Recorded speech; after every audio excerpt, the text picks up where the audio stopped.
Good afternoon and welcome to the Healing Seats, with Busisiwe Mohapi. Welcome. Yeah, so it's a continuation of yesterday.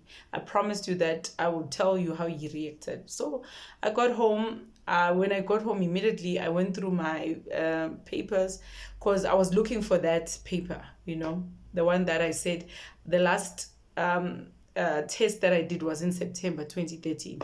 So I found it and I waited for him to get home. So he gets home and he sits down, he looks worried and he's like, yeah, so what did they say, Yabo? And I said, no, sit down, we need to talk. And then he sits down and he's frowning. And he says to me, okay, I'm listening. I said, at the clinic, they told me I'm HIV positive. And I just want to show you what he did. He just said, and he looked down, and I quote what he said. Bengicabanga ukuthi mawamukela uJesu njengenkosi nomsindisi, zonke izifo ziyafa. Loosely translated, I thought when you accept Jesus as your Lord and Savior, all diseases disappear. That's what he said to me. And right there, I got my confirmation that, he's not denying it. Remember, I don't know if I told you, when I got home, I spoke to God and I had a prayer. I said, Lord, I'm already married. These kids are here. So whether I dumped or divorce him or not, because I thought of divorce. That's the first thing that I thought of. I said, whether I divorce him or I stay, I already have it. Nothing will change. So it's either we stay married and we raise these kids, or I divorce him and leave and start but the only thing that will make me stay here is if he's humble and he admits he's wrong, then we take it from there. So he showed no remorse, did not apologize. The only thing he said is what I just told you. I thought when you accept Jesus as your personal savior, all diseases go. And my next question was, because at the time, I don't want to even lie to you, I was angry, but the neediness in me and the brokenness in me thought to myself at the time, if that child that I just lost couldn't save this marriage, at least if I forgive this man and show him that I love him no matter what, through sickness and in health, till death do us part, this will save my marriage. So the only thing that I could think, I'm 8 months into this marriage. People are still congratulating me. All these things about us fighting, him cheating with 2 women, one from Durban, one from here. All those things were not in my mind. The only thing was my children, because I call them my children because, I was a mother now of my son and my stepdaughter. So the only thing I was thinking is raising those children. And I said, if he admits, in my prayer, I said, Lord, if he says he admits and he doesn't fight me and causes sin and is denying everything and putting the blame on me, then I'm willing to stay, So what he showed me there, he just played his cards well. I think he thought, good, if he creates a sin or whatever, I would go to church and start telling anyone and everyone who wants to know, because I would tell them this is what I found out and this is the reason why we're having a divorce. So my neediness kept on wanting to hold on to that marriage, to the relationship, and looking for ways to save it. So the thing, I don't know how to describe it, guys, but when you are emotionally abused and you are a broken woman, a little girl trapped in a grown woman's body, remember, if you started with me from episode 1 till this episode, you would know how much what I said. That I grew up being rejected. I grew up in a blended family where I was rejected by my step siblings. I would go to my biological dad's home or family, and those people there, some of them rejected me. Some of them being my uncles. There was this particular one, Futi, what my uncle, who said to me, when your mom and dad, when your dad passed away, your mom took money and left. Things that I couldn't understand as a child. So now, looking back in hindsight, now I can see, good, no, man, I've always had a problem with neediness and holding to things, even though those things were breaking me. It didn't matter how much something was breaking me, I would want to hold on. I didn't have boundaries. I was a people pleaser. I still try right now to fight with those things. I was my own enemy. When you're broken and you meet someone who breaks you even further, there's nothing that you. All I wanted was to save the marriage. What he did didn't matter. Yes, was I hurt? Yes. Did I feel betrayed? Yes. But still, I wanted the marriage to work. I was 8 months in, and I was thinking, people are still congratulating me. And also, I was angry at myself. How could I have been so careless? Why didn't we do the test? Why did I take these things nje ngomoya, that, we are Christians, I've been celibate, this is a man who works for God, and all common sense left me. And right now, as I'm talking, this is accountability talking, because it's one thing to blame someone else. Why didn't they tell me? Why didn't this and this and this? Why didn't you protect yourself? Why didn't you go and take a test? Why, Busi, didn't you go and do premarital counseling? Why did you assume that everything was okay? Yes, I was tricked at some point, but also accountability will help you grow and to heal. This is what I'm saying to you right now. So at the time, I was dealing with a lot, and all I wanted was to save this marriage, and we stayed. Little did I know that 2 months later he would leave me. And looking back, the state of mind that I was in, I would have never left that man. It doesn't matter what he... Let me just give you a list of already the things he had done. First of all, we were fighting about the kids. Remember, I told you that took his kid back home. I eventually took mine back home too. He said the problem is with me. I went to the social workers. They told me that I'm being emotionally abused. I stayed.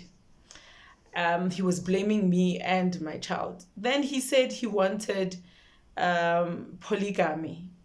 And I started finding out. I started going through his phone. I found out, there's Uji. Uji was also lobolad, and he told me that's his wife as well. I'm just the one that signed. I'm the one who is the official wife, the legal wife. But he paid lobola for both of us, and it was not his first time. Then all these things, he was free now. It was like, when someone spits in your face and says, haha, you thought you knew, guess what? And I stayed. And the other thing, I could see that he's cheating. I confronted him. I stayed. And some people were saying to me, there are people who mean well, their intentions are good, but they've got bad advice. And because I was telling them bits and pieces there and there, I was not telling them everything. But I had someone that I told everything. I don't know what that idea came about, but I just felt that I had to have someone that I tell everything, because I was avoiding telling people, then me, nangap, I want to stay, and they would think I'm stupid, all those things, And it was only my sister and the family who knew, and I asked her not to tell my mom at the time. So, I was hurting, and I stayed. Guys, I can't explain it, but I just think it's the abuse. It's the brokenness. It makes you to want to make things work even if they are not working out, So now it was this now. You would think that another woman would have said, I'm done. You lied to me. This is what happened. I am leaving. I'm divorcing you. But no, Ubuzi. I felt like it was my duty as a wife. Nje, looking back, yeah, my mind was all over. So yeah, I asked him a question. I said, when was the last time you took a test? He said 2008. Yo, my heart just dropped. Something in my stomach just dropped. To think that Mina had taken mine September. It was not even a year. It was almost 11 months ago, because September, August, it was, 11 months since I'd taken the most important test to take. You cannot get married without testing, guys. You cannot. Don't be like me.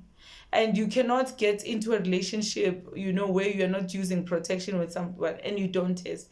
It's irresponsible. This is accountability talking. And I'm also talking to you who's still dating, who is still having unprotected sex, who is still changing partners, someone who's about to get married, but all these tests were not done.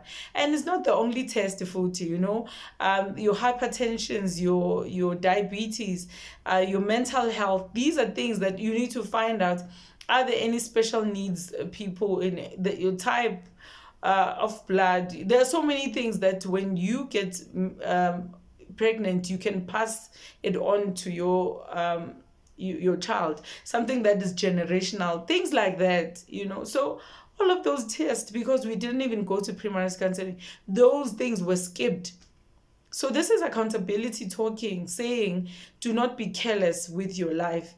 When you go to buy a car, you make sure that you ask around, get quotations and what, because it's the most important decision of your life. So why now, when it comes to your health, are you being careless? The one thing it's so important and that you should test for, you don't go and test. So this is accountability on my end, that I was so desperate and eager to get married that I let someone talk me out into not going for premarital counseling. And when I found this out, when I was processing everything, now things started to make sense. It made sense with why his left hand had sores. Those people, like, if people who have eczema, it looks something like that, but it wasn't eczema, because I have someone in the family who was born with eczema, so I know what it looks like. So it was not eczema, but it was a skin disease. Now things started to make sense. And he had said to me, it's because of an allergy. But my question is, why doesn't this allergy go? It was always there on that hand, and things started to make sense. His nails, nails tell a lot about a person's health. So many things. He also had the same thing that he had on his hand, on another part of his body, on his back. So now things started to make sense. And guys. So he controlled the narrative from the beginning. And my mind went in like, that is why after 2 weeks I was low alert. After a week, we went to sign. Like, everything was so quick, because he wanted, when everything comes out, it would be a little bit too late. And maybe he wanted to control the narrative. Maybe I wouldn't have found out the way that I found out, because I had gone there for a pap smear and I was told this. So, yeah, but little did I know that 2 months later, he'll be gone. He left me. I still stayed. So I'm talking to you who doesn't have boundaries. You do not have deal breakers. There are some people, I love someone who has boundaries and deal breakers. They will tell you, if you're my friend, I'm the only one who's calling me and you don't come, that's a deal breaker. That's it. Our friendship is. I love people like that. There are people who say that if you cheat on me even once and I find out, we are done. But I didn't have that, and I know I'm not the only person. I still struggle with that, where my deal breakers are just theory. But when it comes to practicality, I do not come to the table and do what I need to do. So yeah, I didn't have deal breakers. I didn't have boundaries. I shared pieces of the story with his one friend. I told him everything. And other things that you were doing to me, the extramarital affairs, all those things, I was trying to avoid a divorce and a heartbreak, but eventually it happened. So yeah, if nje the foundation is shaky, no matter what you do, my love, if someone wants to leave you, they will leave. And that on my case, that's what happened. And the way that I was thinking, someone will come and say, have you watched War Room? That was the movie that everyone was talking about. Christian women would tell you need to have a closet and all those things. But the thing is, we cannot take Panado for everything.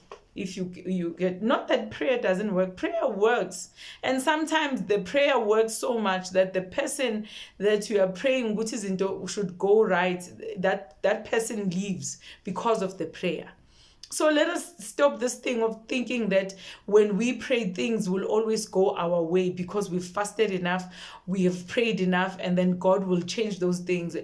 If God sees this thing is not good for you, it will not work out. It doesn't matter how long your prayer is or how eloquent or how well you articulate yourself to God.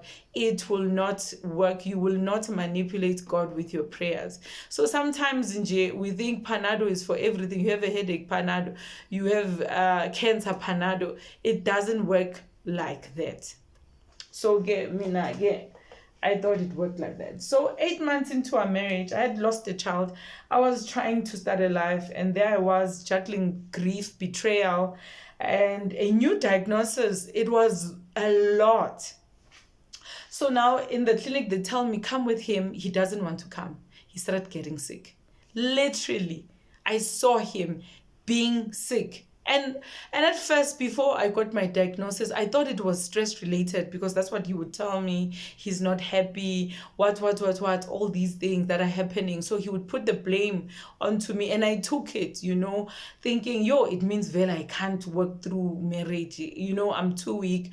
I'm not a woman of God. All these things that he was saying. Remember, this is a narcissist. This is a narcissistic person. So again, it wasn't that it was self-stigmatization. It's 11 years later, but we still have people who are stigmatizing people who are HIV positive.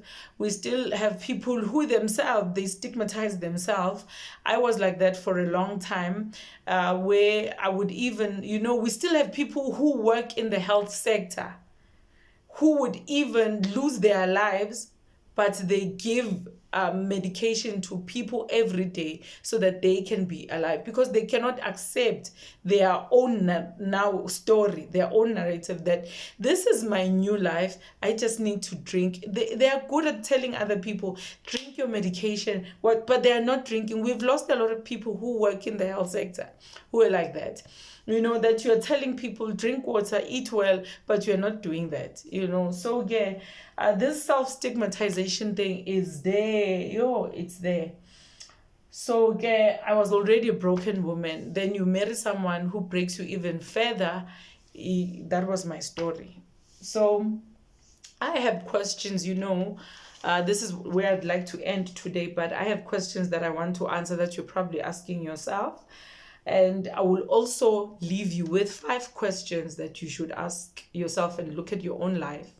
Because I'm doing this not only for myself to heal completely, but I know there's someone out there who's like me, who needs a reality check, who needs to be accountable, who needs to look at their life and make better decisions. So here's the first one. How did I find out about my HIV status? When I went to do a pap smear after losing a child, after that miscarriage that I had. And that's when I found out. I was with my sister. I did go and watch the previous video if this is the one or go and watch all of them from episode 1 till this episode so that you'll understand and follow whatever it is that I'm trying to do here. So what was my emotional state when I told him? I was upset. but I calmed myself. I mean, I was very good at pressing my feelings, at how I feel, so that some people, being a people pleaser, so that someone can be comfortable. And because I needed him to stay with me, because I felt like without him, mina ngisanambilo. Basically, that's how I felt. Guti, I can't live without him. This is my husband. I've just married him. I needed all of these. Yeah. So yeah, how did he react to the news? He didn't look shocked. Instead, he told me that he thought now that he was a Christian, every disease will go. That's what he told me. So he didn't really go deeper into it. It was only on the pillow talks where he told me this will not unalive him. You'll realize that I'm saying unalive instead of using KILL, because there are words that we can't say here. And then why did I decide to stay despite his behavior? Because I was broken. I don't have a reason. And I had this thing through sickness and in health, you know. Was I upset? Yes.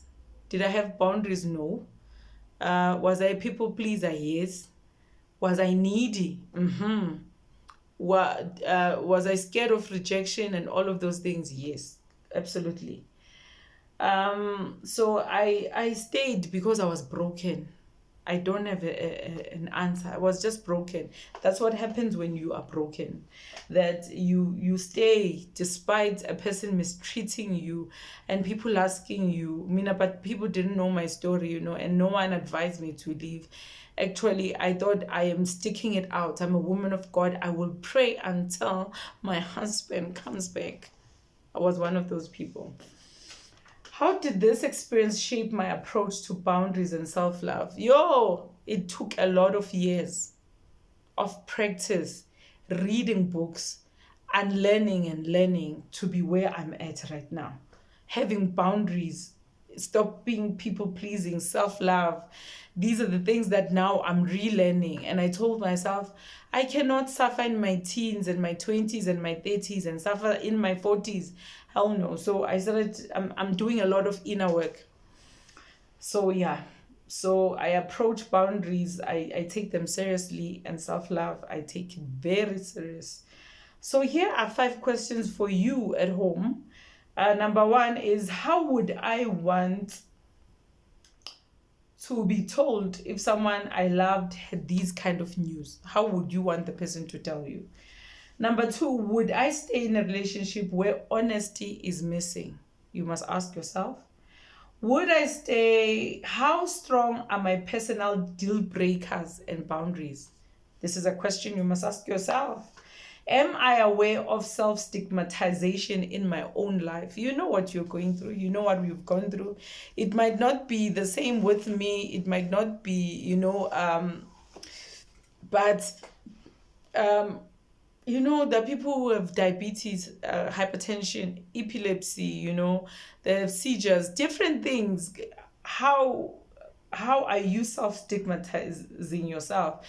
Divorce, all these things that cause stigma. How are you doing it to yourself in your own life?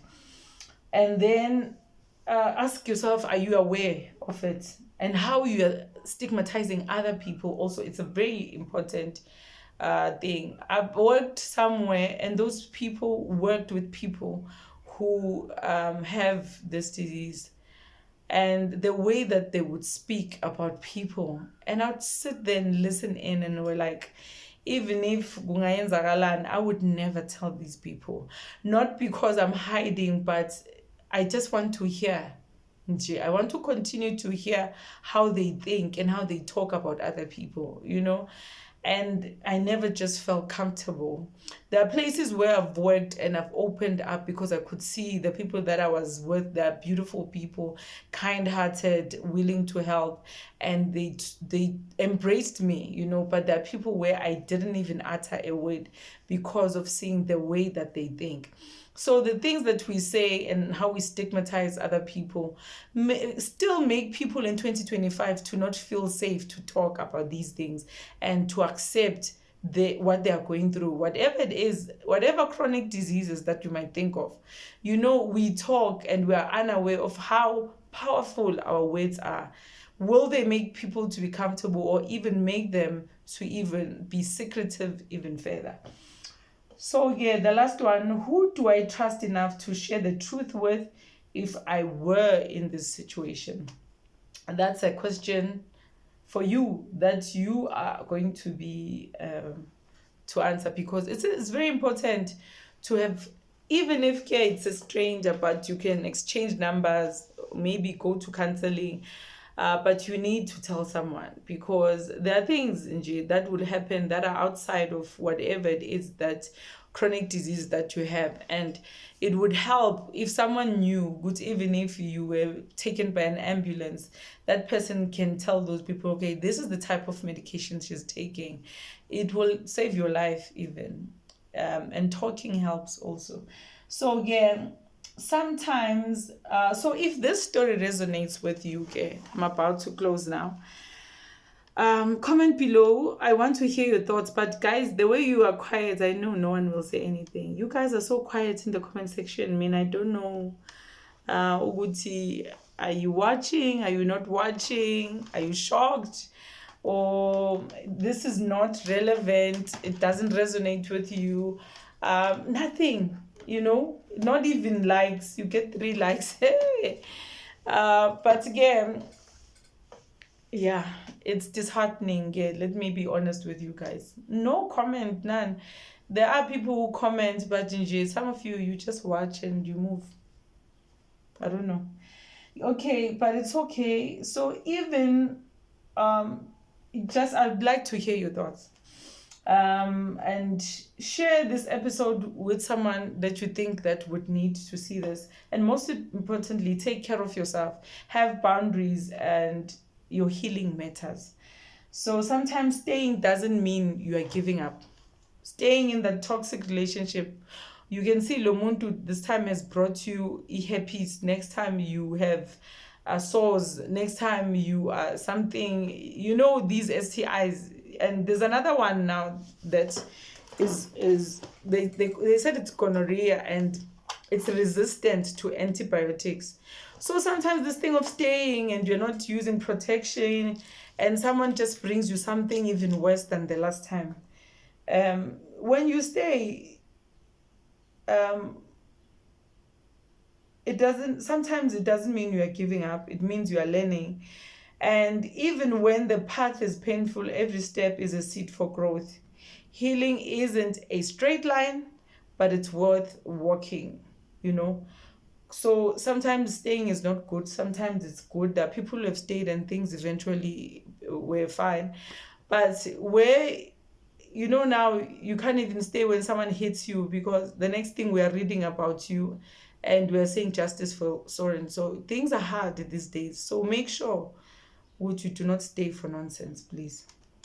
So the next time, I don't know whether it's Sunday or Monday, I'll share the moment, not when he left. That is coming, because 2 months later he left.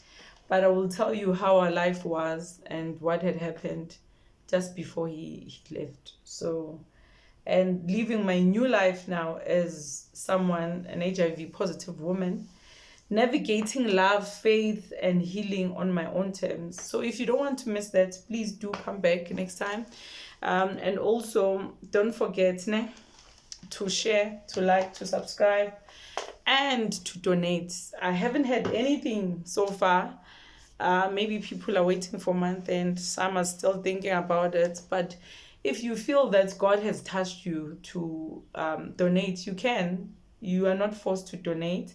But just know, Guti, we really do need the funds at the healing seat. It will go a long way. It will help. It's a ministry. Yeah. And I hope and pray God will help. If you've even got ideas where I can ask for donation, please let me know on the comment section or on my inbox on Facebook. It's Busisiwe Mohapi. Anyway, if you've got my WhatsApp, you can just tell me there. With that being said, God bless you. And until next time, ciao.